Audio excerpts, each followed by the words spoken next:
திருச்செந்தூர் கோயிலில் ஆய்வு செய்த அமைச்சர் ரமேஷுக்கு இந்து முன்னணி பாராட்டு.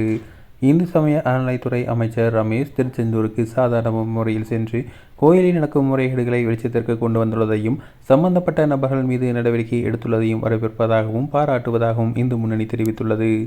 இது தொடர்பாக இந்து முன்னணியின் மாநில தலைவர் காடேஸ்வரா சுப்பிரமணியம் வெளியிட்டுள்ள அறிக்கையில், இந்து சமய அறநிலைத்துறை அமைச்சர் இன்று திருச்செந்தூருக்கு சாதாரண முறையில் சென்று கோயிலில் நடக்கும் முறைகேடுகளை வெளிச்சத்துக்கு கொண்டு வந்துள்ளார். சம்பந்தப்பட்ட நபர்கள் மீது நடவடிக்கை எடுத்துள்ளார். இதனை வரவேற்கவும் பாராட்டுகிறோம் என தெரிவித்துள்ளார். இதே கோயிலில் கட்டுக்கட்டாக காணிக்கை பணத்தை அதிகாரிகள் அலட்சியமாக எடுத்து செல்லும் வீடியோ சமூக ஊடகங்களில் வெளியாகியுள்ளது. மேலும் தரிசன கட்டணம் போலி ரசீது மூலமாக 25 லட்சத்தை அதிகாரிகள் சுருட்டிய செய்தியும் வந்தது. இதனை கண்டித்து இந்து முன்னணி மாநில தலைவர் VP ஜெயக்குமார் தலைமையில் ஒற்றை காலில் நின்று போராட்டம் நடைபெற்றது. மேலும் ராமேஸ்வரம் கோயிலில் பிரசாத முறைகேட்டில் பல கோடி ரூபாய் திருடப்பட்டதும் கண்டுபிடிக்கப்பட்டுள்ளது. இதுபோல திருவண்ணாமலை, பழனி, திருத்தணி, ராமேஸ்வரம் உள்ளிட்ட பல 100 கோயிலில் ஏராளமான முறைகேடுகளும் விலையுயர்ந்த பொருட்களும் களவு போனதும் நடந்து அவற்றின் மீதான புகார்களை கடந்த திமுக அரசு மூடி மறைத்தது.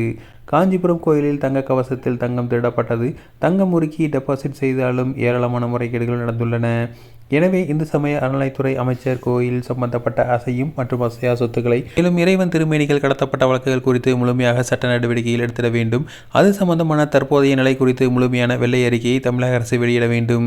இல்லை என்றால் தமிழக வெற்றி கழகம் வெற்றி விளம்பரத்திற்காக நடிப்பதாக மக்கள் கருதுவார்கள் என தெரிவித்துள்ளனர். இது ரீல்ஸ் அரசு என விமர்சிப்பவர்களுக்கு இது ரீல் அரசு அல்ல, ரியல் அரசு என்பதை இந்து சமய அறநிலைத்துறையில் நடைபெற்ற முறைகேடுகளுக்கு எதிரான நடவடிக்கைகள் மூலம் நிரூபிக்க வேண்டும் என இந்து முன்னணி சார்பில் கேட்டுக்கொள்கிறோம் என தெரிவித்துள்ளார்.